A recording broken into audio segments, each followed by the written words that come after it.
The Everything Else Show. My guest tonight is Randall Carlson.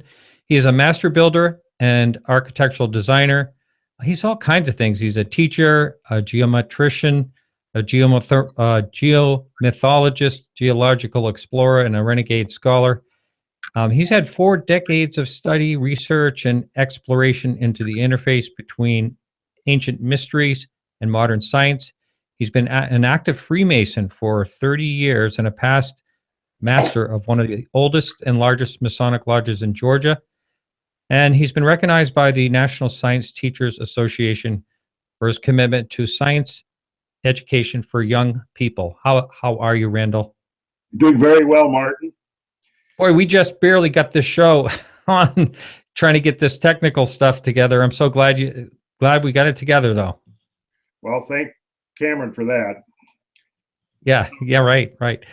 So before we get started, there's so much I would like to ask you about. We talked last year at some point, but one of the things I just wanted to find out, as far as this aspect of the many, many things that you do, how did you get started? You know, what started you down the road to looking into all these really spectacular and strange things? Well, if I was going to go back to the very first influences, I'd have to say it was growing up as a kid in rural Minnesota in the land that was created and sculpted completely by the Ice Age, and owning land on one of the Minnesota's 15,000 lakes that was actually a meltwater puddle that was left over after the recession of the great ice sheets. So it was just growing up, I think, in that kind of a landscape and having a lot of interest in natural things, in science, and all, just from being a very early age. And just one of those things that kind of accumulates over the years, and you never think, as a kid, that you're going to really become obsessed with some of this stuff as an adult, but that's what happened. Of course, I was out there in the 50s and the 60s, so I saw the landscape kind of in one of its last phases before it underwent a major transformation with modern development. So the places that I grew up, these wild natural places, they don't exist anymore, except in a few old photographs and in people's imaginations. But the lake is still there. But the lake that we lived on at the time was there was our little house with our land bordering the lake, and there was a farm about a mile up on one side and then on the other side of the lake, and that was it. Now it's pretty much surrounded, and we lived on a 2-lane gravel road. All of our neighbors, for the most part, were farmers. Now it's suburbia. The little 2-lane gravel road is a 4-lane paved road, and our house, which was the first non-farmhouse there, is pretty much lost in the wilderness of suburbia. And I'm tempted sometimes to just go knock on their door and say, "Hey, let me tell you what this used to be like here." But so I think that's really where it started. But then getting sucked into the whole counterculture movement of the late 60s, and becoming interested in things of the mind and things of consciousness, and kind of coming around full circle, I would say, by the late 70s or early 80s. And at that point, a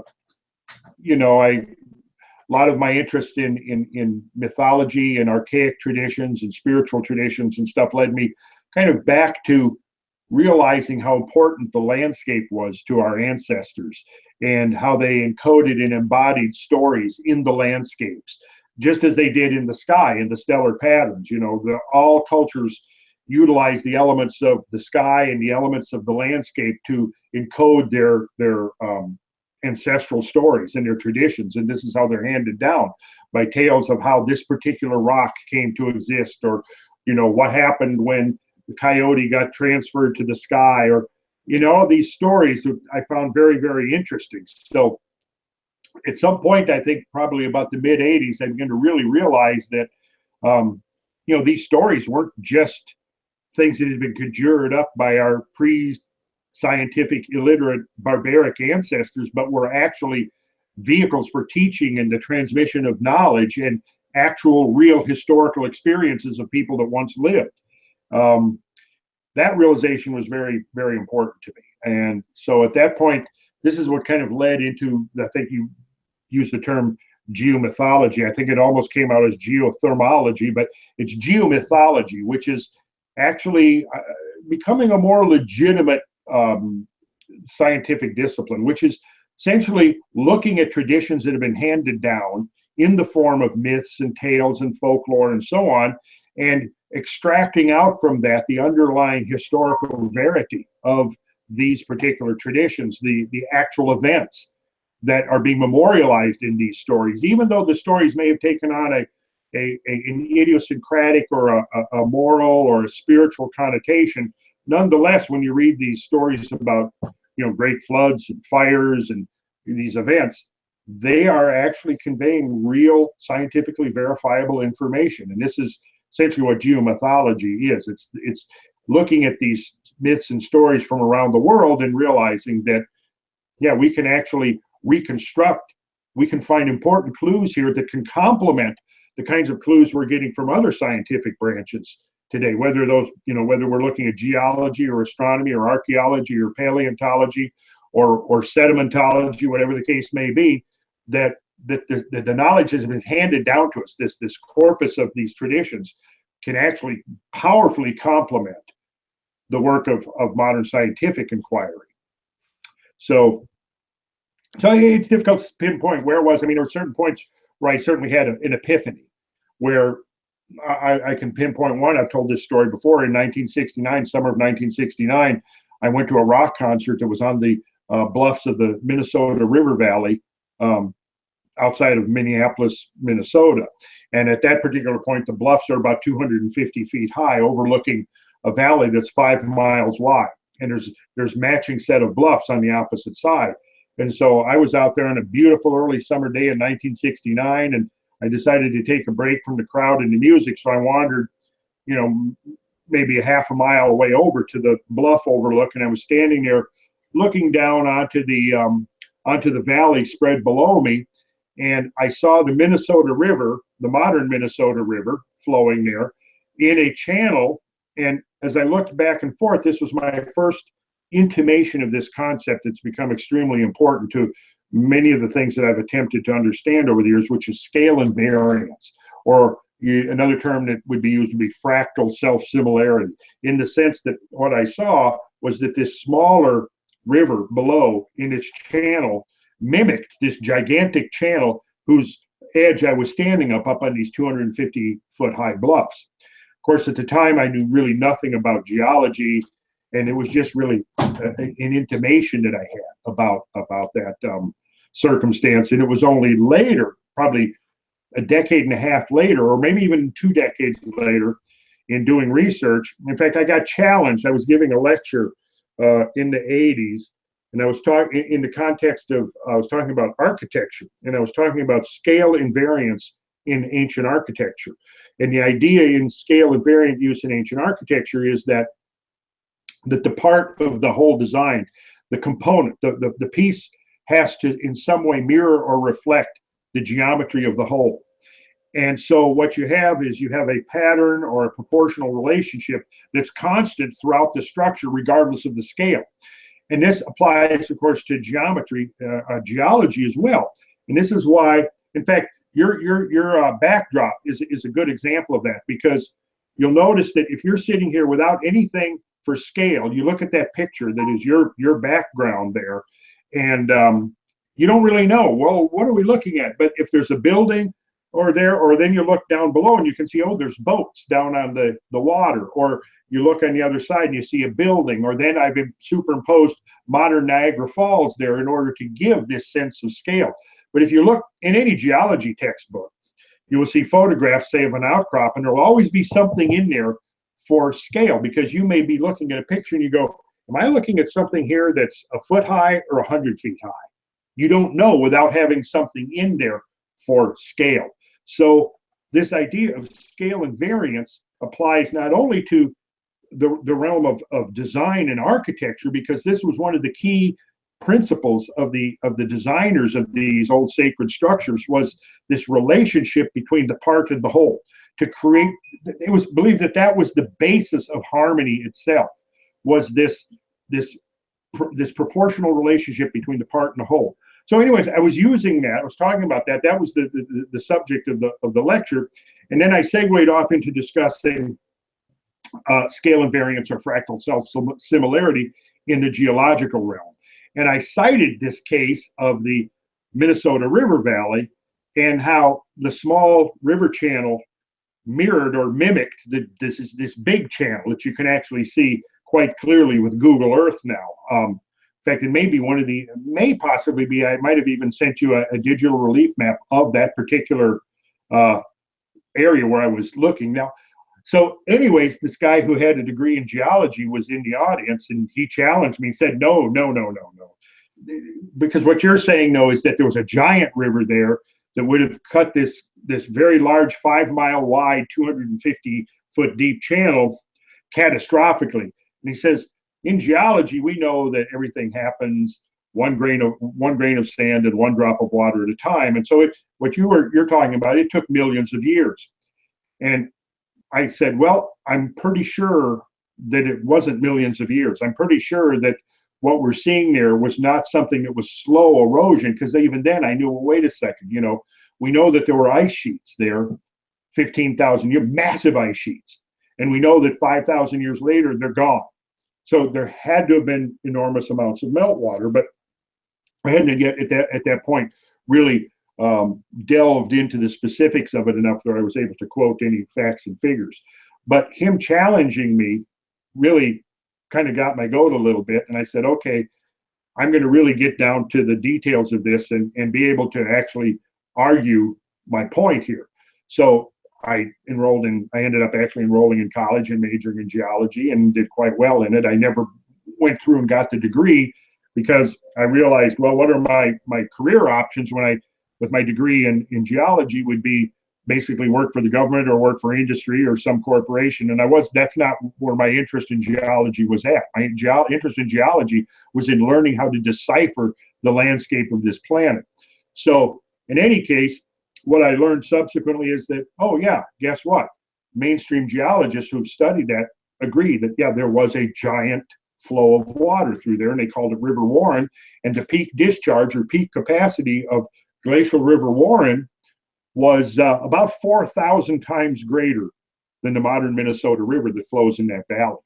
And I know we have at least one picture showing scale and variance between a modern river. I think the picture I've sent you is of the Snake River, where you can see the modern Snake River.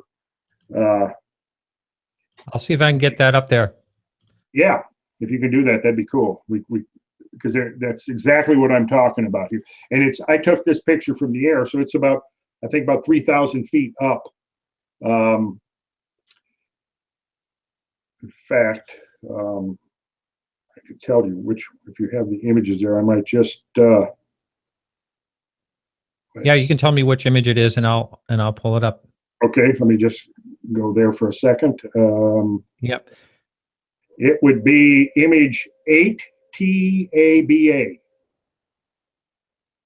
All right. All right, so you can keep going. Say it one more time. 8TABA. Snake River and Bonneville Flood Channel. Okay, so you can keep going because I don't remember seeing any numbered like that, but well, go down. If you go sequentially, it'll be after 7. There's a series of 8s, 8 something. It's an aerial shot of River Canyon. Yeah, I'm sorry, I didn't get that one. So, but that's okay. We'll just keep continuing on here. One of the things that I think about when it comes to all this stuff, and just wanted to get your opinion of it, and that is the Earth is so old and it's so hard to understand numbers. I know this particular case you're talking about, though, because I saw a documentary on it. They were geologists were trying to figure this out, and there was like a massive ice dam that broke and just flooded right through. Mm-hmm. But it's amazing you actually figured that out before that, became figured out by, mainstream science. Or you had a clue that was happening anyway. Well, mainstream science hasn't gone there yet. But is that right? Oh, that's right. I might be thinking of something else then.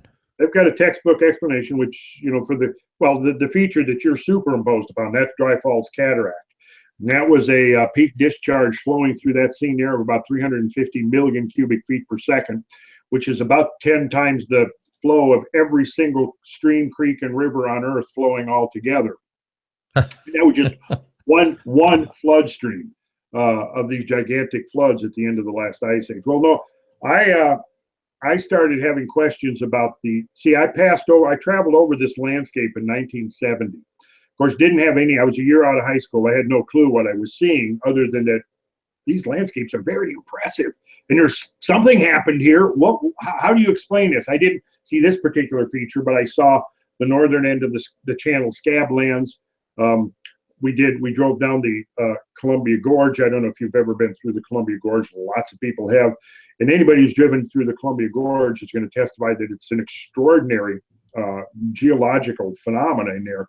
And I got really impressed by that landscape. And, you know, when you see these terraces and these large debris fans splayed out from the tributary river valleys, and you see these huge undercut waterfalls, you know, it's like, what in the world how do you explain this? You know, that was, you know, it was being out in the world and seeing these things, you know, at an early age that pretty much got me turned on to, like, hey, there is a story here, and I want to learn about it. I want to learn about the Earth. I want to learn about, you know, and as I began to learn about it, the more I learned, the more I began to realize how much we didn't know yet.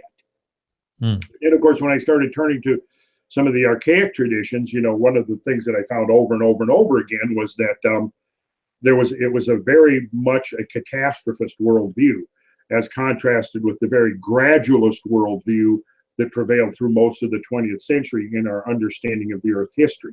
Because with the rise of Darwinian evolution through natural selection, and the abandonment of the belief that the Earth was only 5,000 or 6,000 years old, you know, what happened is the time frame went from being constricted like this to being enormous, right? So what happened is Darwinian evolution through natural selection, which would be a very slow incremental process, pretty much emerged into on the intellectual horizons of mankind during the 19th century, as the same time as the uniformitarian or gradualist dogmas of earth change. And the two seem to go hand in glove to each other. You know, once you could accept that there was slow incremental evolution, it was easy to accept also that there was slow incremental geological change. However, in the early days of geology, most of the founding fathers of geologists were catastrophists who looked at the landscape and believed that there were evidence in the landscape that the gradualist processes that we've seen going on today in our own lifetimes had actually been interrupted temporarily. And while they're being interrupted, you know, there's a highly accelerated pace of change. Now, is this an image I guess you pulled up here? What's that? Did you pull up this image of the pothole? I thought it was an interesting image. That's all. Well, let's talk about that. Okay. Because this gets right back to some of the impressions. This is at Taylor's Falls. It's a basalt outcrop along the St. Croix River that forms part of the border between Minnesota and Wisconsin. And this was a place that we would go quite frequently when I was a kid. And what we're doing here is I am down in the bottom of a pothole that has been drilled into this hard basalt bedrock. The gentleman, do you recognize the gentleman who's gazing down into? Yeah, that looks like, is that Grant? That's Graham Hancock. Grant, that's what I meant. Yeah, Graham Hancock. Yeah. Yeah, that's Graham there. This was on our 2-week journey together a few years ago when he was researching Magicians of the Gods.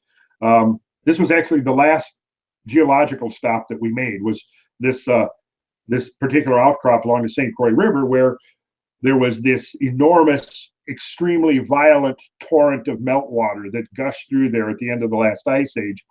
And one of the things you need to understand about water being a fluid, it will recapitulate many of the same type of processes that we see in the atmosphere, because the air is also a fluid.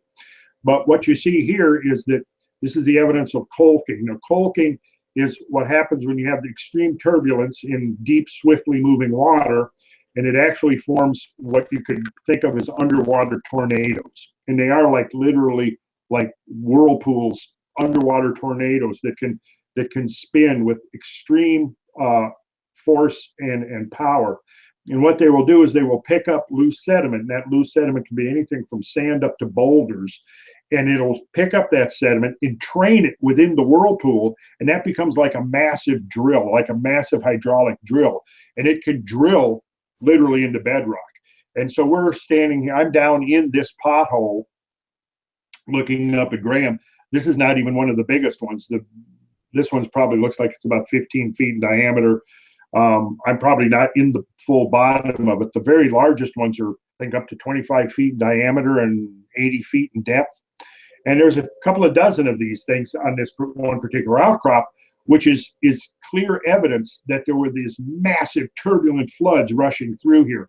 And this is one of the diagnostics that you would look for, that anybody would look for when traveling around. And I've seen this in countless dozens of river valleys around the North American continent, where you'll have exposed bedrock, and you will be able to see that there are potholes that have been drilled in. And it's not the modern water flow that's creating those potholes. It's these short-lived, high discharge, turbulent events that are related to the big meltdown of the great ice sheets. Because you got to bear in mind now, at the end of the late Wisconsin Ice Age, between 12 and say 15,000 years ago, there was somewhere around 6 million cubic miles of ice piled up on the North American continent. It was up to 2 miles thick over the region of central Canada and over the Hudson Bay region. It reached from the Atlantic to the Pacific Oceans, and it reached from northern United States to the Arctic Ocean. A dramatically different kind of a climate than we've experienced in recent millennia. And something triggered a rapid melting here between like 11 and 14,000 years ago that caused catastrophic water flows to emanate off of the ice sheet in their return to the ocean basins. The sum total of water that had been drawn out of the ocean basins in order to create these giant ice sheets lowered global sea levels by up to somewhere around 400 feet. So when all of that all that ice started melting and the water began to pour back in, it rose sea levels by, like I said, 400 feet, and it completely altered the landscape of Earth at the time.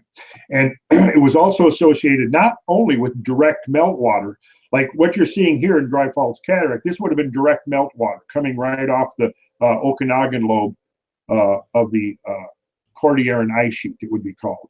But you can trace these gigantic meltwater streams off the entire perimeter of the whole Lake Wisconsin ice complex. So you have flows that were going into the Atlantic, you had flows going into the Pacific. I made a traverse from the headwaters of the Fraser River all the way to the Pacific Ocean back in 1999. And the whole valley had all of the evidence of, and all of the features of gigantic catastrophic meltwater floods flowing through there. I did a traverse with my colleague Brad Young, I believe it was also in 1999, going up to the very headwaters of the Columbia River up in British Columbia, and following that all the way down and documenting the evidence for catastrophic meltwater floods all the way down that. And we've done that now. I've lost count how many rivers we've traversed in order to document.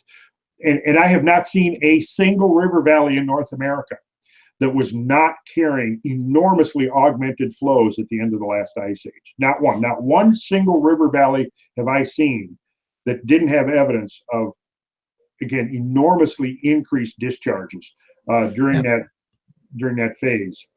Now, what do you think could have caused such a massive melting of that ice sheet so quickly? Well, there we get to the crux of the whole mystery, don't we? Well, my suspicions go back about 25 years because I had been pondering this, trying to understand. At this point, I had not gone out and actually done serious field studies in the Channel Scabland or Missoula flood landscapes yet. But in looking at working my way through all the scientific literature available, I came to the conclusion that the whole theory, there was serious inconsistencies in the prevailing theory, which was that all this water came out of a great glacial lake in Montana. And as I began to go through and learning about the scientific process by which it was finally accepted by mainstream geology that these giant floods had taken place, it seemed like there was just a sort of a repetition of the same kind of an attitude that was holding back, why the original discoverer of these landscapes was J. Harlan Bretz, who had been a high school teacher who got obsessed with geology and then eventually did become a PhD geologist and did most of his life's work on deciphering these massive erosional features in Washington State, such as Dry Falls Cataract.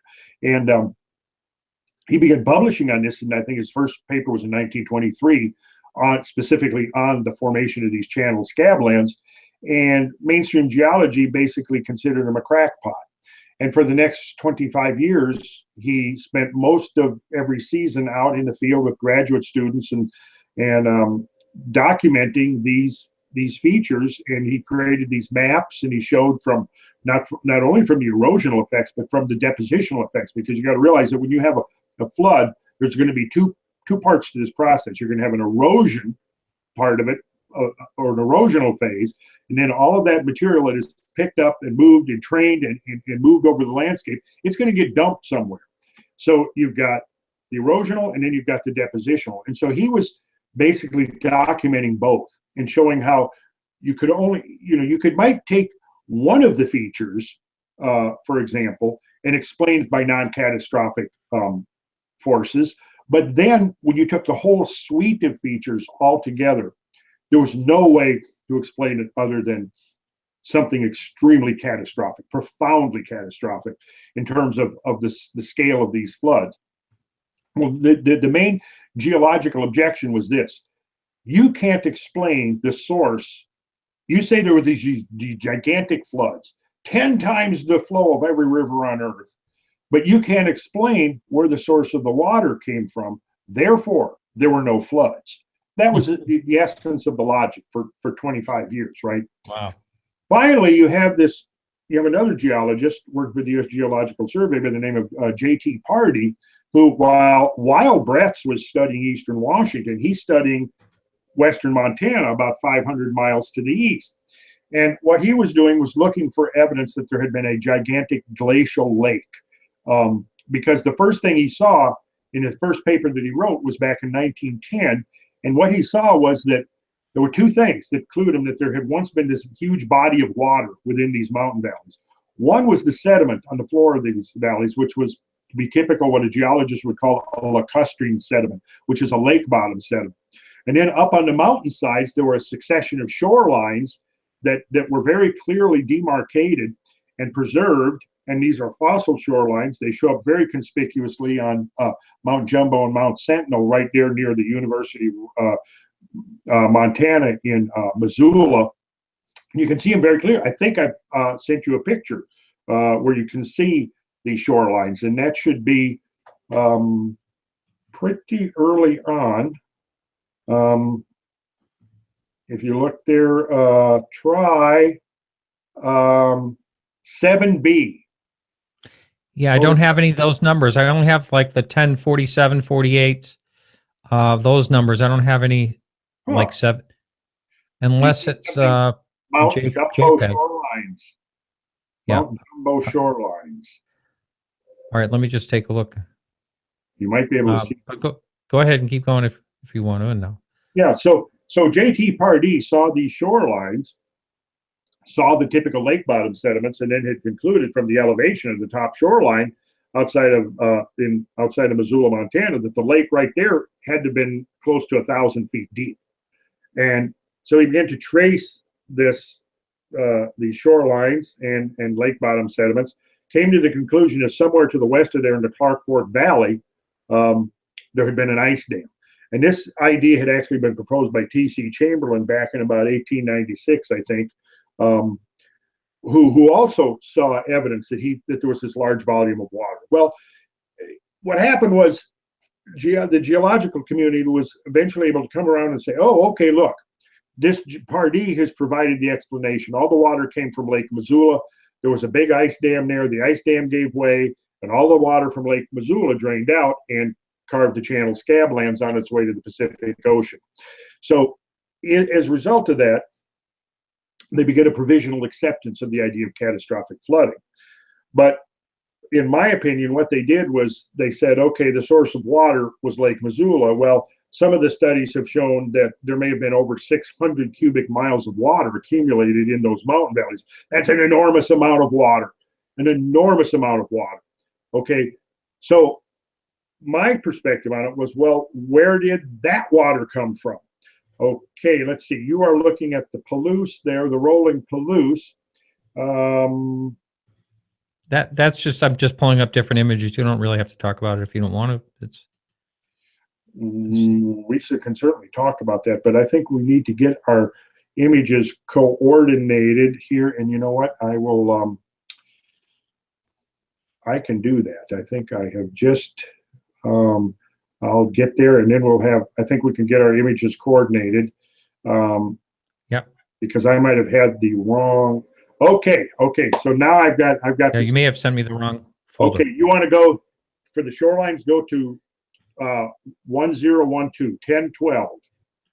Okay. Mount Jumbo shorelines. Yeah, I'm sorry. They start in the 1040s. They start at the 1040s. Yeah, wait a minute. Hang on. Unless they go backwards. Yeah, you probably. Yeah, they go down to 1022, and that's the lowest number I have. Oh, okay. Well, then go to 1022. Let's see what that is. Okay, coming up. It's Cumberland Falls. Okay, there's Cumberland Falls. That's a good one. Okay, let's see. Let me get back to. There you are. Okay. If you look at this is actually in Kentucky, and what you see here is a cataract waterfall. What I would call, anybody who can see this online, if you look at the texture of the bedrock around the falls, you begin to see how scoured and eroded it is. And I think, let's go here. If you go to the next image, should be Cumberland Falls Cataract from Google Earth Pro. And what you're seeing there is from the air, and you see that horseshoe shape. That's a very typical formation that's left in the wake of catastrophic water flows. Because when water flows, the faster the water flow, the greater the erosive potential. But if you have a cross section of water, what happens is along the boundaries of that water flow, there's more friction. So along the edges of the water flow, it flows slower than it does in the middle. And so water flows the fastest in the middle of a current, and then the velocity of the water flow, hence its power, falls off as you move towards the edges. So the middle is going to erode faster than the edges. And so what it does is it erodes this this horseshoe shape. It's anybody who's been to Niagara Falls or looks up Niagara Falls, from the air, is going to see Horseshoe Falls at Niagara has this very typical horseshoe shape. And in fact, what you're seeing here in Cumberland Falls is a smaller version of the Dry Falls Cataract you've got posted as your backdrop. But at the time this cataract was formed, the flows were enormously much bigger than the flow you see here. So if you go 2 images ahead, you will see the debris, the sediment that is below Cumberland Falls. And there should be 2 people standing on a rock there, one of them with the red shirt. Yep, got it. Okay, I want you to take a look at those boulders. Now, those boulders are not being moved by the modern Cumberland River. Those boulders are a fossil artifact of a gigantic meltwater flood that rushed through this area at the end of the last ice age. And you can look at the size of those boulders and realize that, they've been sitting there stacked up like that for, maybe 12 or 13,000 years. And this is the kind of thing that you would look for. And in fact, I don't know if I have a picture of it in here, but if you went up and looked at some of the exposed bedrock up near the river, you would find some pretty substantial potholes that had been drilled in. So there's a number of these features that you look at that taken together make the case for catastrophic water flows. I would challenge anybody to try to explain that boulder deposit right there by some gradualist means. And they're not going to be able to do it. Yeah.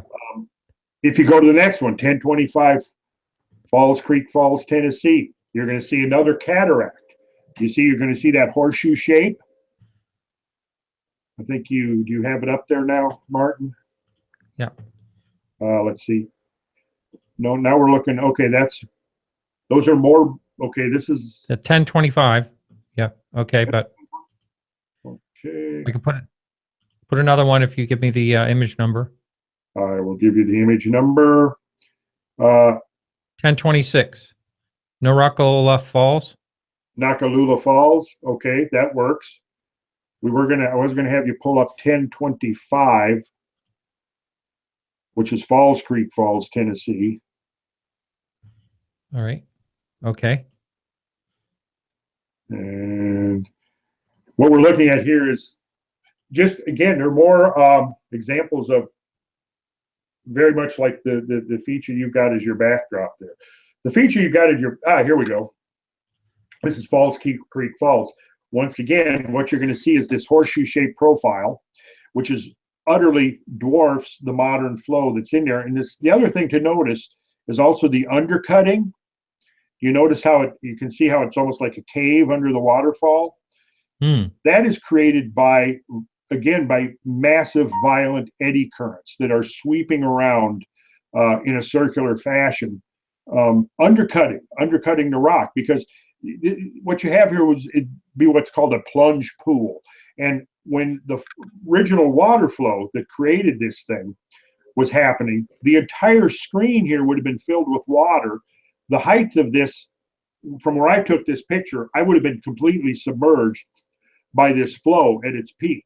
And then as it's flowing, what's happening is the force of the water, the shear forces of this water are going to be plucking. And so as this water, if you can imagine this, as the water is flowing over the rim or the lip of this horseshoe-shaped cataract here, what it's doing is it's plucking. The force of the water is pulling, quarrying, plucking off boulders from this and then transporting and washing them downstream. And so what we have, it's called a recessional cataract. And the longer the flood flows, the further back that cataract will recede. What is happening is that the modern flow is creating a new, very much smaller notch within the ancient cataract. And that's what you see here.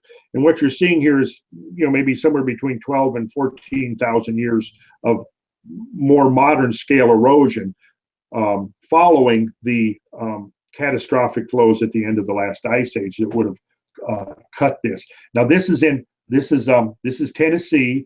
The one we just looked at was Kentucky. The next one, which would be, I guess, 1026, will be in Alabama. And that is Nakalula Falls. And you're going to see a very similar kind of a situation.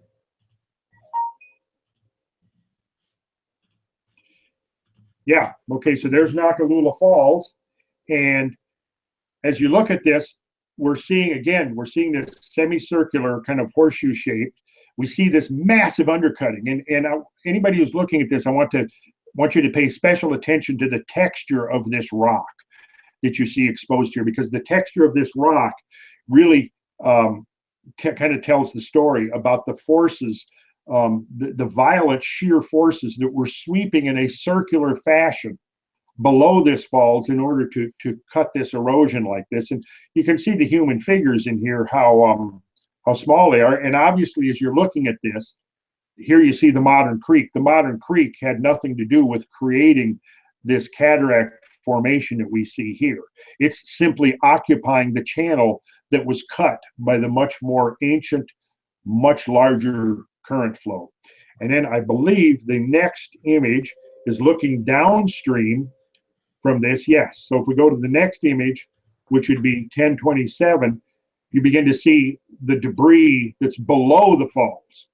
And you see the same kind of thing. You can see the scale of the boulders and the rocks that were plucked of the original falls. And so this whole feature here now is like a fossil. It was created by these oversized, gigantic events that then terminated. And in the 11 or 12 or 13,000 years that have ensued since then, there have been no forces or no processes capable of really doing too much more additional change to these features right here. You'll see that at the present rates of erosion, that little bitty creek pouring over there in this falls is going to take hundreds of thousands of millions of years of erosion, slow, normal erosion, to eat away and ultimately, reduce that overhanging rock and eliminate the cataract altogether. But it was created in a geological instant, probably over a matter of several weeks. Several what? Several weeks. Really? You think that quickly? Yeah, that's my point. When you see, look at that rock there that guy in the green shirt is sitting on. These boulders stacked up here are the size of houses, big houses. And they were plucked by the current flow. This was not a current flow that's eating it away 1 grain of sand at a time. This is an extremely powerful, unimaginably powerful, swift, deep current that is sweeping over the land, essentially focusing along any zone of weakness that it can find or any pre-existing river channel, but then immensely over-deepening it, immensely reshaping it and re-eroding it and quarrying these gigantic blocks of rock. And so when you see these gigantic blocks of rock like this in association with the cataract, that's like the giveaway right there. See, and you have to put these things together in order to get the whole picture. So what I'm trying to get people to understand is that we're literally living in the wreckage of a former world system that was essentially destroyed, 12 or 13,000 years ago in the transition out of the Ice Age. And this is a factor that's overlooked in a lot of models of prehistory, that there is this massive event that terminated the Pleistocene epoch and led the way into the modern Holocene, which was very, very different than the Pleistocene. And we've inherited the world that came in the aftermath of a global catastrophe. Since we're talking about the last ice age, there was some really interesting large animals walking the earth in North America. I remember the snow mass, I think it was like the Ziegel Reservoir fossil find, when they found all the mastodons and mammoths, giant sloths, camels. There's the massive beaver and all these really strange animals that all were basically wiped out. Megafauna, yeah. And many of these mastodons had been around for 1 million years, and then suddenly, boom, they disappear again within a geological eye blink that's indistinguishable from these transitionary events that we're looking at here. And what's interesting is that when you do begin to look at the fossil remains and the circumstances under which many of these animals are found, about 90% of the fossil remains that are being uncovered are in alluvial type deposits, which means like gravel pits, peat bogs. So when you have a massive flood like this, initially what it'll do, it'll begin to pluck this gigantic material, but as the force of the water causes this material to roll and tumble, it begins to fracture. As the water moves over a steeper gradient, it moves faster. When it moves over a more shallow gradient, it moves slower. The faster the water is moving, the more power it has to pick up material, carry that material. When the water slows down, either because the gradient which has been steep, shallows out, or you have a wider channel that gets narrow, whenever you have a constriction in the channel, the water has to accelerate to move through that channel, because there's a conservation of momentum principle here. Because no matter what, the same volume of water is going to be moving through the constricted channel as through the wide channel if it's a uniform flow. But because of that, in order to get the same amount of water through, it has to be moving faster. But when it moves faster, it starts eroding. So if you're going through a constricted channel, the water speeds up, it begins to erode. eats away the sides and the bottom of the channel, carries that material down. If the channel opens out into a basin, the water slows down. Or if the water goes from a steeper gradient to a shallower gradient, it slows down. What do you think happens once the water starts slowing down? It loses its competency to transport material, so it begins to deposit that material. It always deposits the biggest material first, and then as the water continues to slow down, the size, the grain size can go from boulders, huge boulders, to cobbles, to pebbles, to gravel, to sand, to silt, eventually. And at the termination of a flow where the water might be stilling, say in a backflood basin, you will get fine silty sediments layered. But you can follow this whole sequence, and this will be what is called a paleo current indicator. It'll tell you, you can tell which way the water was flowing by looking at an outcrop.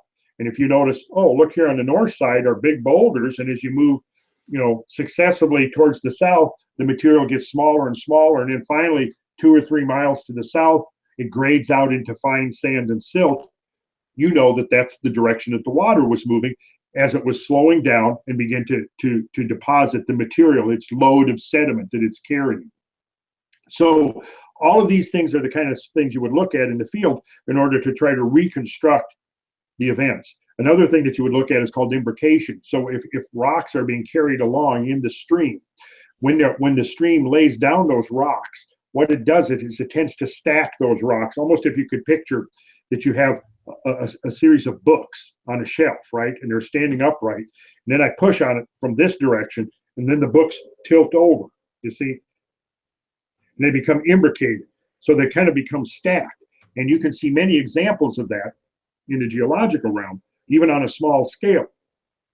Well, these are the kind of things you can look for, because these are going to tell you, where did this flow come from? Where was it going?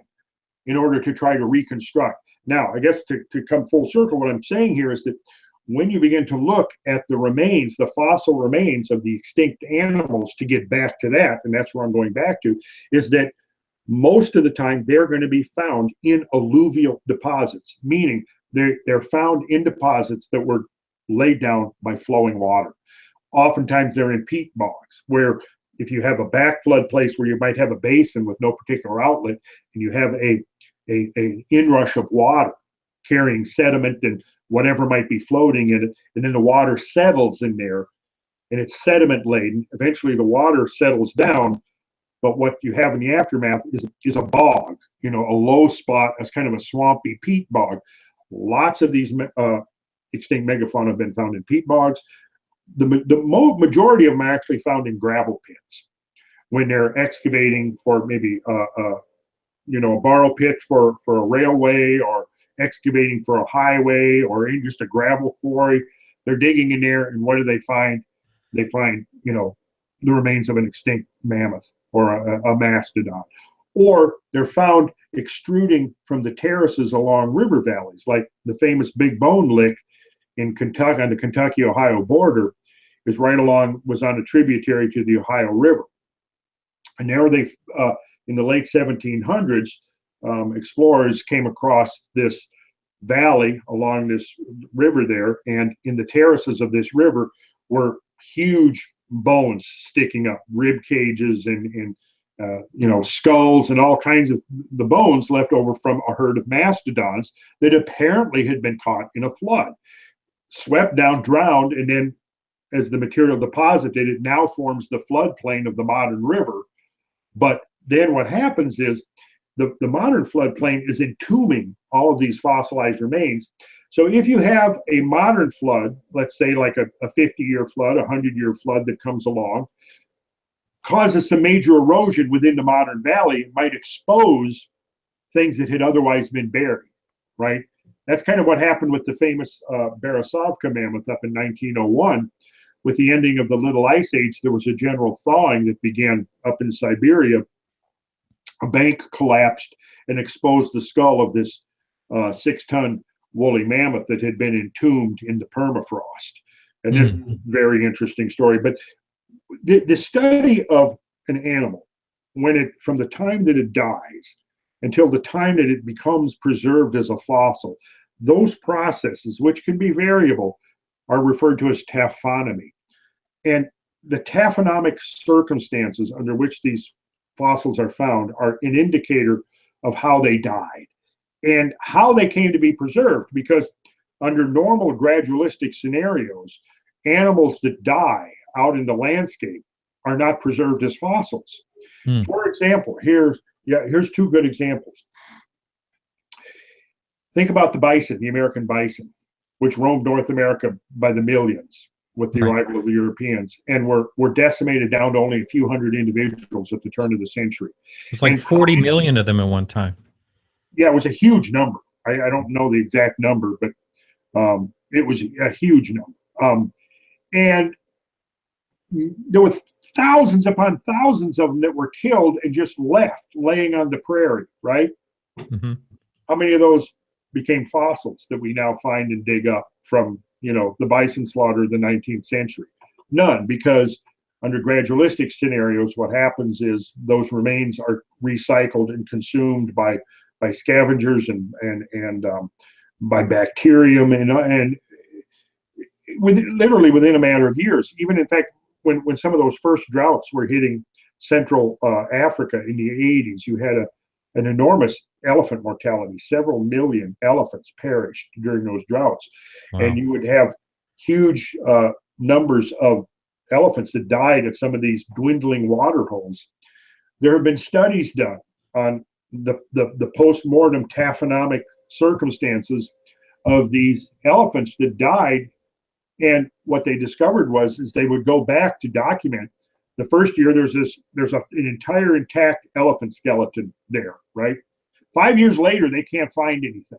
If there's anything at all, it's traces. A decade later, there's nothing there. It has not become part of the fossil record. How does it become part of the fossil record is that it has to be removed from processes that would cause oxidation. It has to be removed from process that would cause consumption by microorganisms. And in order to do that, it has to be buried rapidly. And what's the most effective way of burying things rapidly? Well, getting caught in a flood would be one. Getting caught in a pyroclastic flow from a volcanic eruption, that would be another one. But whatever the case, it has to be a circumstance of rapid burial. And clearly, like the Berezovka mammoth from Siberia was a rapid burial. And that can be verified from the conditions under which the fossil was found. Is that the one where they found remains of like flowers in the stomach? Yes, that's right. That's amazing. Right. Over 20 species of plants, sedges and flowering plants, suggesting it was probably fall time when the mammoth perished. There was still food in its mouth that it was chewing. Right. Both of its hip bones were broken because it was sitting on its haunches. And really, one of the pictures I sent you was the recreation of that mammoth in the St. Petersburg Museum. We could pull that up. I'll take a look, see if I can find it. I don't remember that. I'll take a look. The very first one, 4C, the Berezovka flash frozen mammoth. All right. Which is a photograph of the very first. I think we may have gotten a couple of different folders because I'm not seeing that one either. Really? Okay. Yeah. Let's see. Images for everything. No, I don't have that. What is the first folder you've got, Martin? I mean, the first image you've got. Yeah, that was the 1022. Oh, so yeah, there was about 24 that preceded that, and one it's possible only one folder downloaded, but anyway. Maybe so. Yeah. Well, there's plenty of other interesting stuff with what you've got. I mean, we could go on to figure 1028. Yeah. Well, before we do, I kind of like this. The subject we're on a little bit is interesting. Because you never think. I mean, when you hear that there were these strange creatures on roaming in North America, but I think it was called a camelop or something like that. It wasn't really a camel, but it was something like a camel.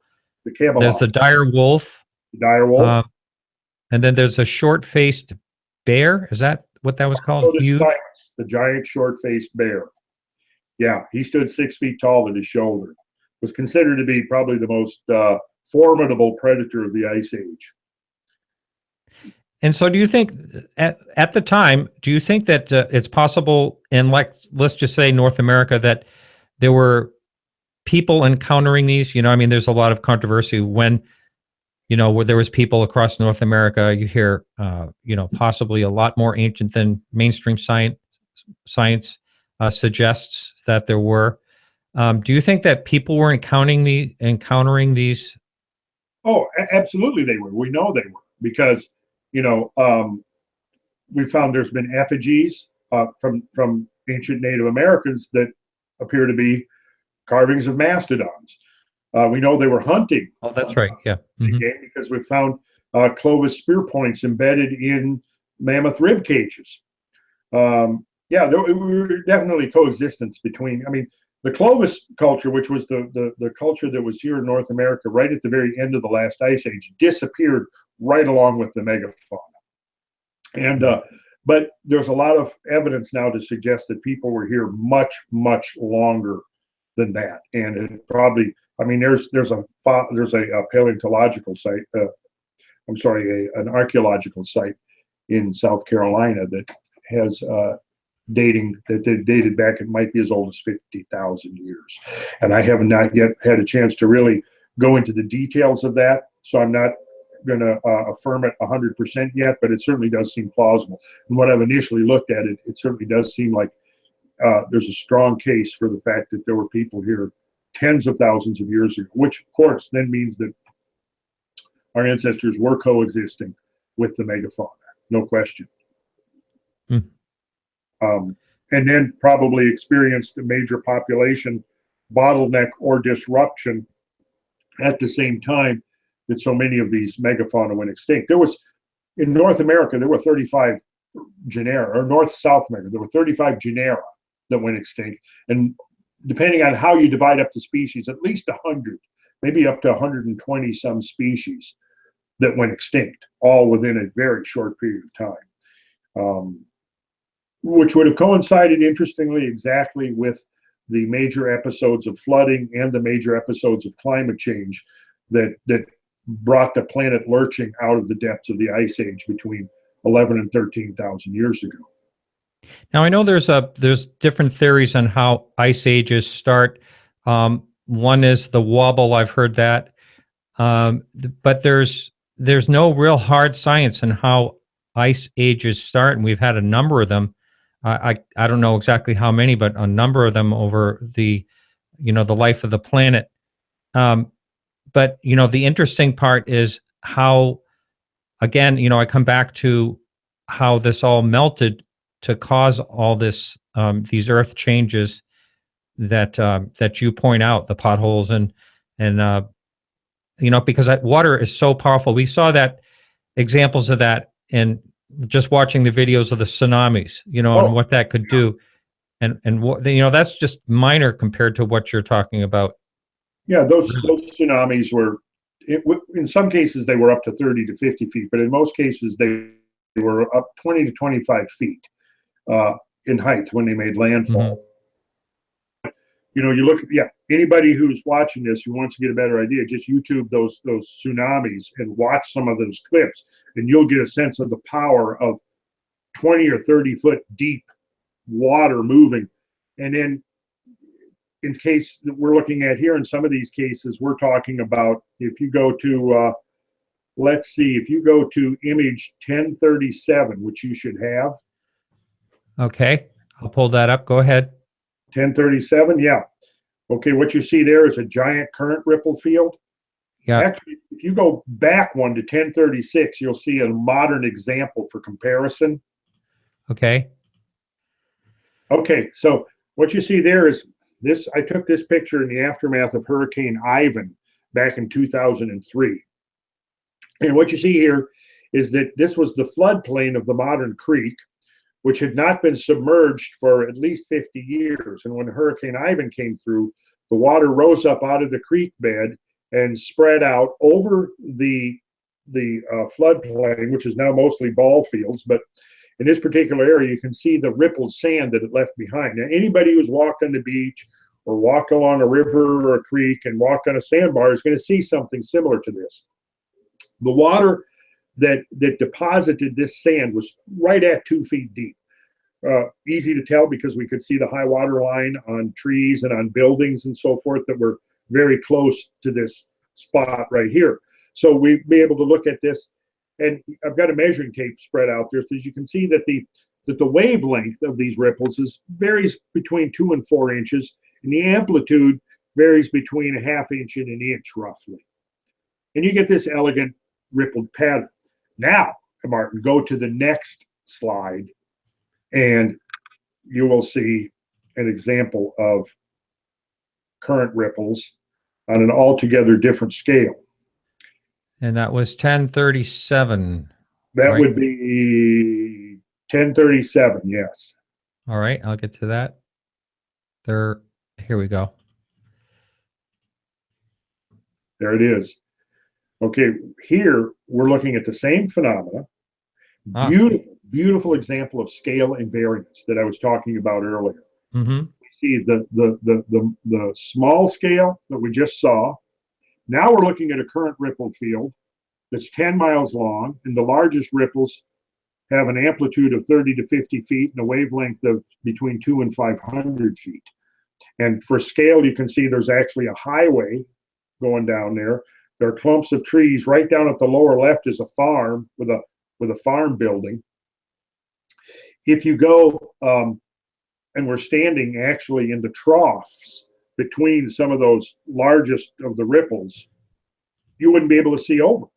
You could have a 2-story, even a 3-story house where you could be standing on the roof and not be able to see over the top of the adjacent ripple.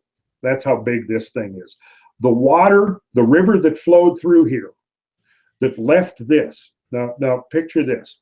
We were just talking about the tsunami, right? We're talking about those Japanese tsunamis and the Indonesian tsunamis, which typically made landfall at a depth of 20 to 30 feet. Okay, we were talking about the small scale ripples in the previous slide that were deposited by a water flow that was 2 feet deep. And that water flow was a result of a 100-year, which was considered at the time, a 100-year flood in that particular creek bed, right? What we're looking at here is a river, a temporary, swiftly turbulent flowing river, probably flowing 40 to 50 miles an hour. It's 10 miles wide and 1,400 feet deep. Wow. Now, the best way to describe that is, in effect, if you were standing on this spot, this is not a flood that came on like a gradual rising of a typical river flood. This flood came on as a tsunami. But you have to picture, what does a tsunami that's over 1,000 feet deep do to the landscape? What does it leave in the aftermath? What is going to happen to a forest that's in its path? What's going to happen to a village or a town? What's going to happen to a herd of woolly mammoths? You see? Now, what people don't understand, at this scale of events were playing out all over the planet at the same time. It was a very dangerous time to be a living organism on planet Earth when it was making its shift out of the ice age. And the species loss of the megafauna is a measuring stick, if you will, a yardstick of how severe the habitat loss would have been, because the species loss is a direct function of habitat loss, habitat destruction. And so what we see is that there were enormous swaths of land utterly destroyed by these things. I mean, look at this picture that you're superimposed on. Those cliffs are 400 feet high. The water that flowed over this landscape was 400 feet deep, approximately. So if you can picture, the water flow was as deep as that cliff is high. Now, imagine a water flow that comes by and rips out 400 feet of bedrock. How do you have any idea what would have been there before that water flow came through? How can you state affirmatively, well, we know this and that about what people were doing there at that particular location, when you don't take into account an event like this? No, all your speculations are futile. You need to see, this is where the paradigm has to shift. We have to realize that we are inhabiting a planet that's a hell of a lot more dynamic than anybody had imagined for most of the last century. And these types of events, these catastrophic events, are part of the norm. And this is why I get so impatient with people that get hysterical over the climate change question and controversy, because I say, yes, we should, of course, be concerned with climate change. However, the entire planet is basically shouting to us in no uncertain terms that, yes, the climate has changed before. It has done so on scales that we even can't begin to imagine, and it has done so without any help from us, and we still don't understand why. So until we can understand that, don't tell me that the science is settled, that the debate is over, because it hasn't really even begun yet.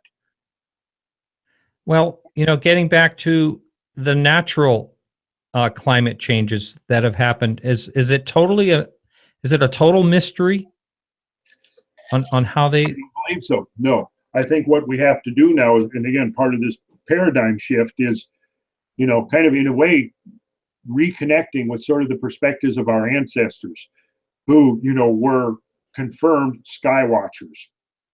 And I think there's enough information at hand now that we know, at least since the 1980s, that we are part of a cosmic ecosystem. And that if we want to talk about ecology and understand the processes that have played out in the biosphere down here below on the surface of this planet, we have to take the much larger framework perspective into account and recognize that the cosmos has played an integral role in all of the things that have happened on this planet since 4.5 billion years ago, and have continued to do so and will continue to do so into the future. And the primary way that it does this, in my estimation, is through the accretion of cosmic matter, whether through asteroids or disintegrating comets, but also perhaps through other events like solar proton events or coronal mass ejections, nearby supernovas. We're recognizing now that the universe that we inhabit is a much, much more active place. We're beginning to understand that near-Earth space is not an empty void, because every month now we're seeing the debris flying by the Earth, making close passages. I'll predict probably in the next month or two, there'll be another close passage of some cosmic body flying by the Earth. We know from 1908 that one of these small little specks of cosmic debris did encounter the Earth. It was only about 150 feet in diameter, which was just a baby on the cosmic scale, but it was able to penetrate the atmosphere down to a height of about 5 miles altitude, where it exploded with the force of a 15 megaton hydrogen bomb, which is an extremely big explosion. And it completely decimated about 820 some square miles of old growth taiga forest. In Russia, in Siberia, and it utterly incinerated about 100 to 200 miles of forest in a fireball that was as hot or hotter than the surface of the sun. Now, this was just most likely a member of the Taurid meteor system, which includes Comet Encke and a whole family of interesting debris. And if anybody has not yet read the interesting new research that has come out on Göbekli Tepe in Turkey, is very interesting, and it dovetails exactly with what I'm talking about here, because according to the interpretation of these Scottish engineers, what it's doing is memorializing a date of around 12,008 to 12,900 years ago, during which the Earth encountered a swarm of Taurid meteor objects. And this is exactly the scenario I had envisioned at least 2 decades ago for triggering the melting of the ice sheet. There was no terrestrial mechanism that could melt the ice that fast. And the Milankovitch forces that you mentioned earlier certainly do have an effect on climate over a long period of time, but they are so slow and so gradual and cumulative that they're not going to trigger the kinds of melting we saw 12,000, 13,000 years ago that caused these mega floods. We have to look for something else much, much more powerful, something that's superimposed on top of the more gradualistic processes, such as the Milankovitch, which, for those who don't know, the Milankovitch forces are the 3 forces that result from the Earth, Sun, the changing geometry between the Earth and Sun, the obliquity of the ecliptic, the the perihelion, aphelion distance, the eccentricity of the ellipse, and these three together create these Milankovitch forces, which sometimes cancel each other out and sometimes constructively reinforce each other. But again, these processes play out over tens of thousands of years, not a matter of a few years or a decade or less. We're talking about something else altogether. And of course, now since 2007, teams of scientists have been finding the fingerprints of a cosmic event precisely at the what is called the Balling-Allarod-Younger-Dryas boundary, which is now dated to about 12,800 to 12,900 years ago. And what they've been finding there are the fingerprints, the nanodiamonds, magnetic grains, microspherules. There's been a huge iridium spike found in the Greenland ice sheet. And this goes along totally, to me, fits and dovetails with everything else, because otherwise we've got to explain the massive climate spasms that occurred. And we're talking about 10 to 15 degrees climate shift in less than a decade.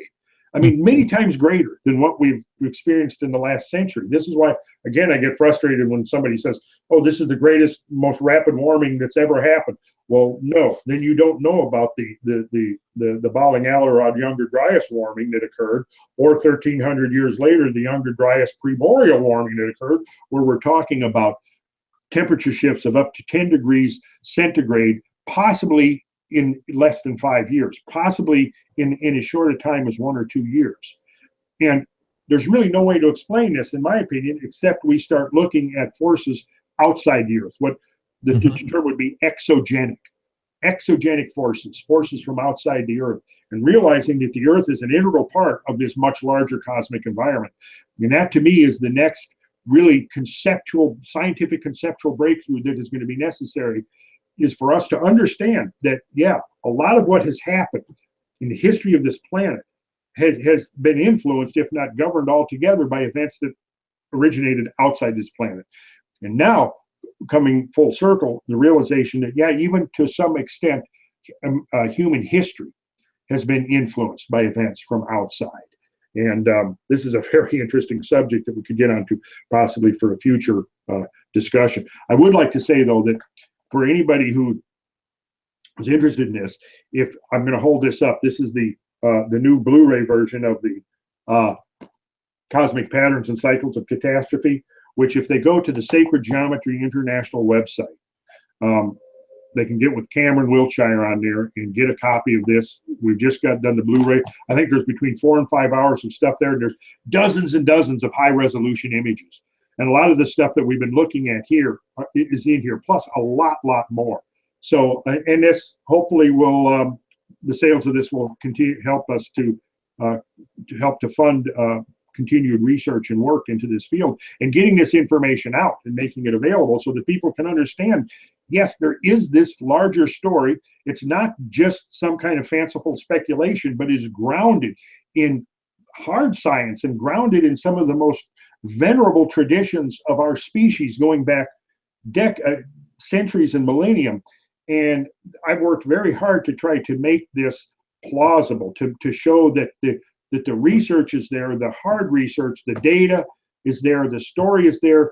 Anybody, and I challenge anybody, I encourage anybody to try to verify it for yourself by reading the papers, by most importantly, getting out in the field and seeing this kind of stuff firsthand. There's nothing that will supersede that in its power in its evocative power and its ability to convey the kinds of events we're talking about, and the scale of these events is spending time in the field. And so, to that end, I've continued. My friend Brad and I, Brad Young, who does the Geocosmic Rex website, where a lot of this information is being presented, have done, I've lost count, dozens of expeditions. We're always looking for very interested people who might like to come along and participate in the investigations in the field, documenting the geological, the archaeological, the paleontological evidence for these events and how they may have affected Earth history, how they may have affected human history. So, yeah, if you go to either one of those two websites, Sacred Geometry International, there you can get your copy of this, and it's a good deal because a lot of work went into it. And again, it's loaded. It's rich with stuff. I know you just held that up. Can you say the name of it one more time? Someone in the chat room wants to see it. Cosmic Patterns and Cycles of Catastrophe. Okay. Cosmic Patterns and Cycles of Catastrophe. Thank you. Now, I have a friend who is an astronomer, and he does a talk. I went to a talk one time where he was displaying this just to give the human brain, to give an idea. The human brain can't conceive of how old the Earth is, and can only, as far as numbers go, can only and visualize like a few thousand as far as numbers. When it comes to 4.1 billion years or something like that, we just can't get it. So basically what he did, I think this is pretty funny, but he took a roll of toilet paper, 300 feet long, I think it was, and he started, okay, this is the beginning. This was 4 billion years ago. And he goes all the way around to only about an inch away from the end of the toilet paper roll. And he says, this is when humans came to Earth. And this is when the dinosaurs were only like 4 inches out. You know, so it's really hard to conceive of how old the planet is, you know, for the human brain. And so much has happened. It sounds like what you're talking about, so much has happened in such a relatively short time ago. Yes. Yes. I mean, certainly in the geological time scale, it was just a geological eye blink ago. Yeah. I mean, 12,000 years ago is not long at all in Earth history. But in you know, modern humans, I mean, there are skeletal remains now that would suggest the presence of modern humans going back at least 150 to 180,000 years. And we don't know really if that's the bottom of it or not. I mean, who knows how much farther back it might go, but just using those as a number, I mean, I'll take the number 150,000 here, put it into my calculator. I'll divide it by 25, the number of a generation, and you're talking about 6,000 generations of people going back 150,000 years. Well, when we realized that, you know, most of that time was spent during this period of oscillating glacial, interglacial ages and the depths of these ice ages, most of that, you know, time was spent cohabitating the Earth with these giant megafauna. It was a very interesting and different time on planet Earth. And the thing that, again, I can't emphasize this enough, is that what has not been taken into account by conventional scholarship, and again, I'll challenge anyone to try to refute this, but what has not been taken into account by conventional scholarship is the scale at which things have changed, environmental changes have taken place in the time that, say, just us humans have been here. So, you know, to me, it's premature to make some definitive statement about what people may or may not have been doing 20 or 30,000 years ago, because even without intervening catastrophes, the passage of 10,000 years of time is even with just modern gradualistic processes. If anybody's ever seen those interesting documentaries or studies on, you know, the Earth without humans, the Earth without humankind or whatever, where it shows here's what would happen if people just suddenly disappeared from the Earth tomorrow. What would happen to our cities? What would happen to our infrastructure? And 10,000 years from now, basically what they came up with was the only two things that would really still exist to show that we humans had even been here were the Great Pyramids and Mount Rushmore. Wow. Now, imagine that in that intervening 10,000 years, we've got a couple of catastrophes superimposed. So if somebody's coming along 10,000 years from now, say, well, we don't find any traces of civilization, therefore there was no civilization.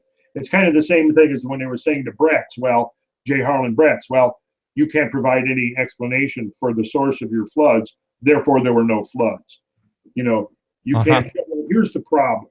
The problem is that once you begin to realize how dynamic this planet is from time to time and how effectively the planetary surface can be remodeled, you begin to realize, well, hey, you know, maybe it's not surprising.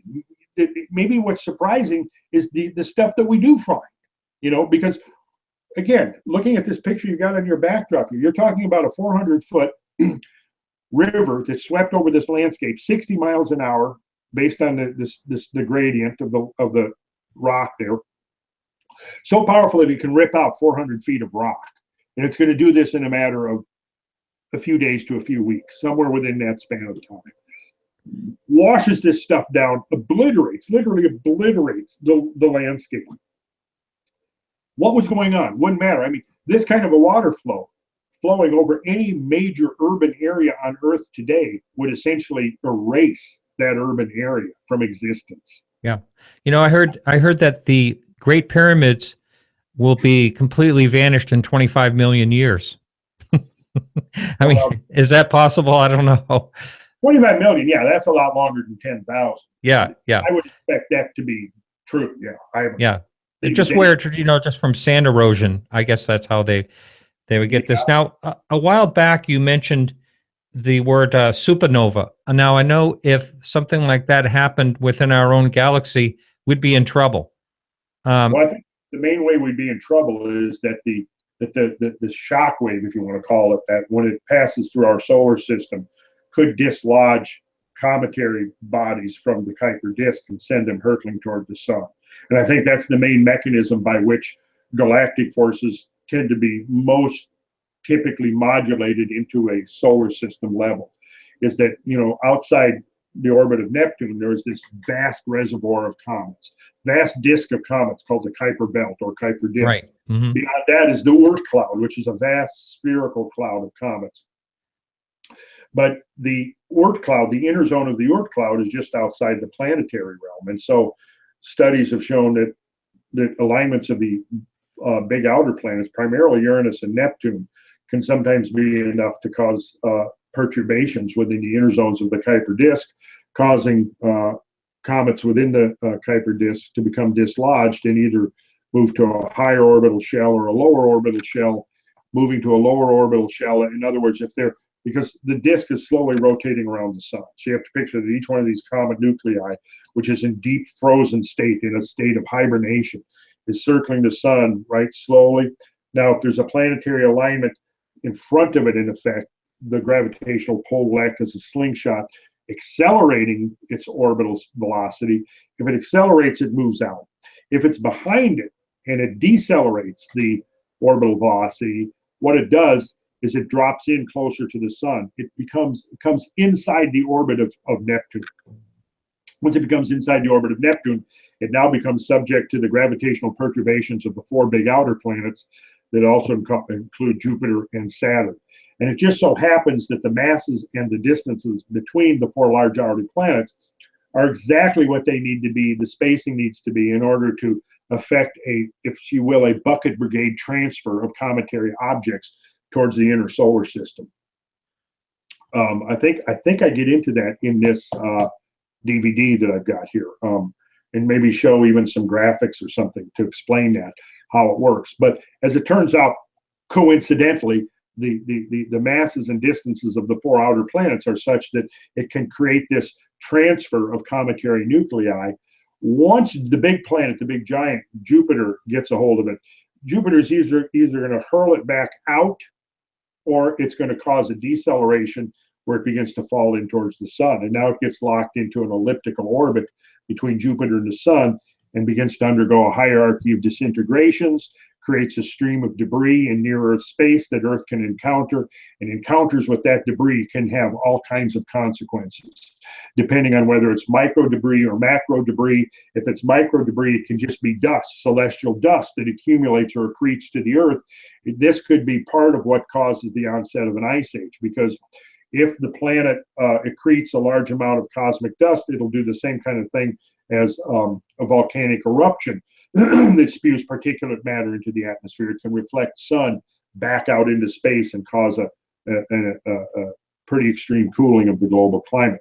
The British astronomer Fred Hoyle has done a lot of work on this. The book that it's called, I think, simply Ice by Fred Hoyle.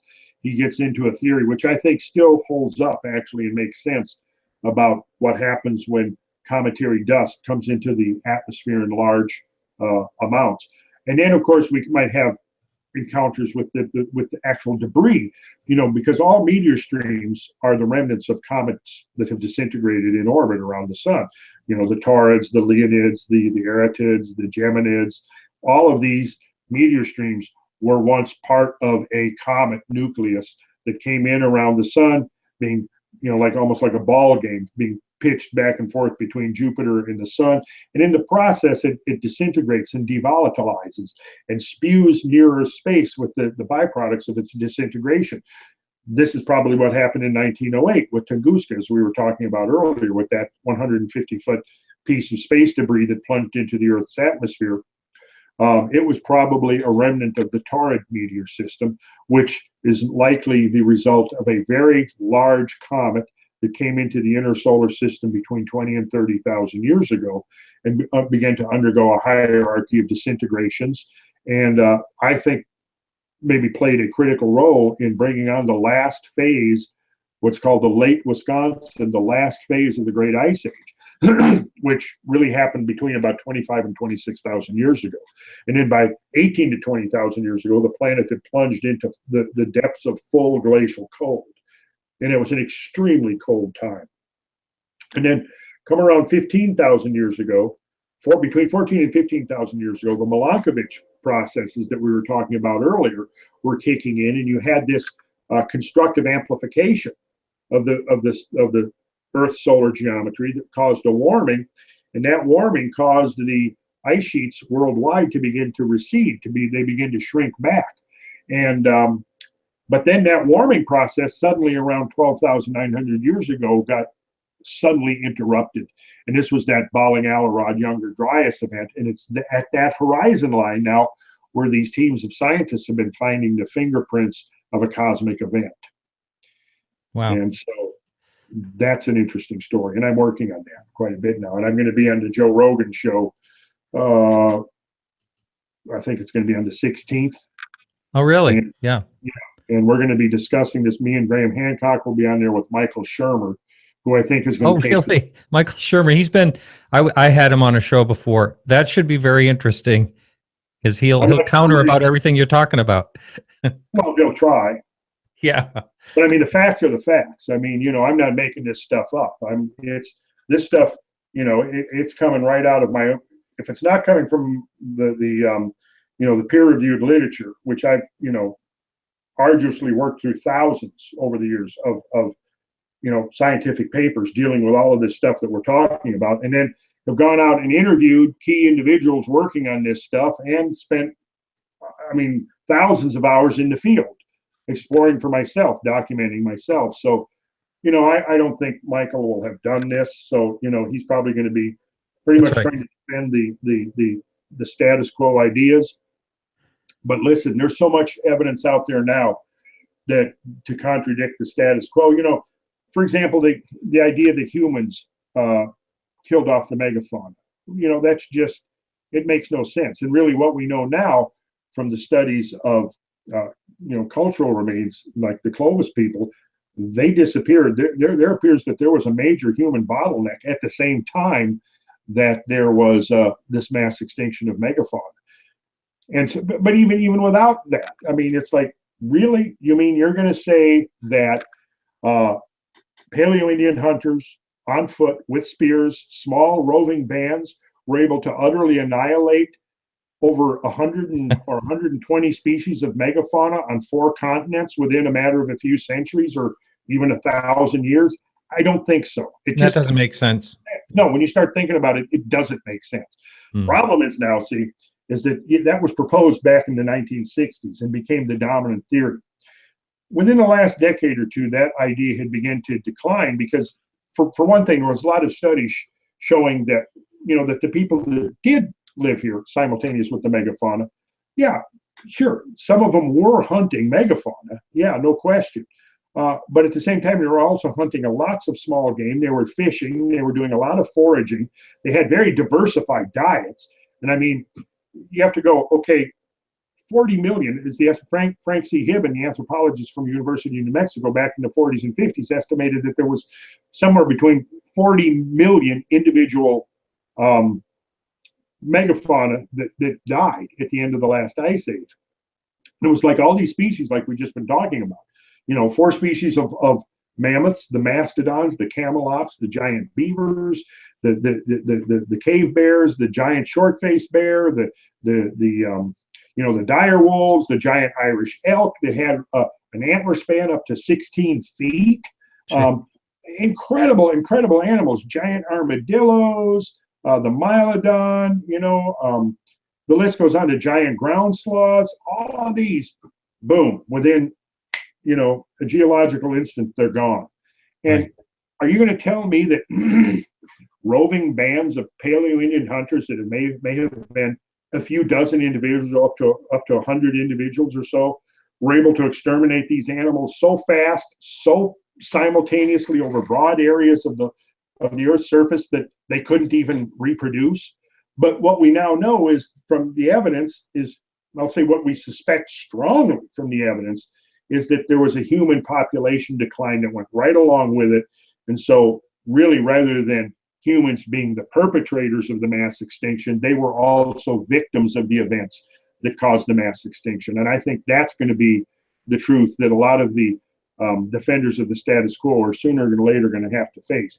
The problem now is, though, that we are being told that humans are now triggering the 6th great mass extinction in Earth history, which would compare to the late Ordovician, the Permian Triassic, the Cretaceous Tertiary, the late Devonian, the mid-Jurassic, when you begin to look at these mass extinction events, you go, wait a second, time out.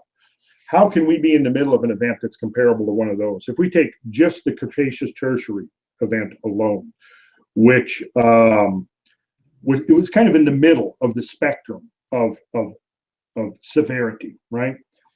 Well, you start aggregating all of the studies on that, and you realize, okay, here we had over a short period of time what almost certainly was a period of multiple bombardment. We know that there was a gigantic bombardment down in what is now the Yucatan region of Mexico. Might have gouged a hole in the ground, 30 miles deep and 150 to 200 miles wide. Threw so much debris into the atmosphere that the planet went dark for months. When it struck, there were seismic waves that encompassed the entire planet. Some geophysicists that have looked at the event have said, well, it's likely that an event of that magnitude would cause every fault line on the planet to fail. There was fallback debris that covered a hemisphere. All of this stuff is on fire. It's coming back down. It ignites a global fire. Wendy Wolbach has done, I think at Dupree University, has done a lot of work on looking at the charcoal and soot deposits at the KT boundary, and has figured out that there was a massive biomass burning, which in order to leave the amount of soot and material left over from the fire would require the consumption of a biomass roughly equivalent to that which is on the whole planet today. This list of stuff could go on. And then, of course, in the aftermath of the darkness and the fire, then comes the cold, because you've got this shroud of particulate matter in the atmosphere, keeping the sun from coming in. So you would have had, what the British neo-catastrophists refer to as a cosmic winter, then would then enshroud the planet. So you had a period of centuries or even millennium where it was literally hell on Earth. And the question becomes, how did anything survive? Right. Right. But now when somebody says, well, what's going on now is equivalent to the great mass extinctions in Earth history, I go, excuse me, but I don't think you've really understood the scenario as it's now been described through the hard scientific studies going back for decades now. No, maybe you just need to get outside more, because the last time I checked, the planet was not enshrouded in darkness. There was not global firestorms. The outpouring of the Deccan Traps, there was enormous volcanic eruptions that occurred at the same time, probably because of the releasing of these tremendous internal forces, endogenic forces, as a result of this impact. The whole Deccan Traps of India became extruded and would have filled the atmosphere with things like sulfur dioxide, and you would have had acid rain. There were studies that suggest there was acid rain in places with a pH similar to battery acid, for crying out loud. Wow. So, when you start putting all of this together, it's like, yeah, I don't think what's happening now Are humans causing extinction of species? No doubt. Are they causing circumstances that can be compared to the Permian Triassic, which was more severe than the Cretaceous Tertiary or the late Ordovician or the Great Five? Because when they say the sixth great mass extinction, the previous five are these great mass extinctions in Earth history. And I'm saying, I've studied these things. I've studied in depth the Cretaceous Tertiary extinction event, and the Permian Triassic, and the late Devonian, and the late Ordovician. And I know, at least I have a concept of what we're talking about here and what played out on this planet. And no, you can't do that. You can't just say what's going on now because you're mad at capitalism or industry or whatever the case is that colors your perceptions, but you just can't do it. It's not realistic. Somebody, of course, is going to hear me saying this and go, oh, I don't care about, protecting the environment or whatever. And, that I'm somehow saying that humans aren't playing a role in climate change. I'm certainly not saying that, because we are playing a role. But I think these things need to be put in perspective. And when all of these discussions of global change and climate change and everything have been playing out through mainstream media in the last few decades, I'm sorry, but the reality is that these issues have gone from the realm of science to the realm of politics. And so what has happened now is, because one of the things that's being used to reinforce the believability of humans being the trigger for the sixth great mass extinction, which is now underway, is that, well, look, there's a precedent. We've already wiped out the great megafauna at the end of the last ice age in a blitzkrieg, or the overkill hypothesis, as it's been called. Well, so if you come along and you say, no, humans didn't do it, humans were probably victims of the same natural forces that took down the megafauna, there are factions now that don't want to hear that, because Exhibit A, in putting forth this scenario that humans are now the cause of the sixth great mass extinction, is this precedent of the late Pleistocene megafaunal extinction. So if you come along and say, well, no, I think it was something from out there that did it, they don't want to hear it, because no, we're firmly devoted to this idea that humans did it. Humans. We don't need any comets or things from space. So get out of here with that. And there's been actually kind of a backlash against this idea, specifically because it undermines the conclusion that humans have been responsible for this great mass extinction that occurred 13,000 years ago. Wow. Well, that does it for our show this evening. And I want to thank you so much. It's been a great time talking to you. Well, thank you for having me, Martin. And just one more reminder, we've got this, it's fresh off the presses, high definition Blu-ray. I think people will enjoy it. Excellent. So thank you, everyone, for tuning in, and thank you for joining in the chat room. And next week, we're going to be back with Mike Labicki, and he is an extreme explorer and American explorer, explores all around the world. And he's also going to be talking about the Dyatlov Pass incident, which is a real interesting incident that happened back in the 1960s, I want to say, maybe 50s. Anyway, we'll see you next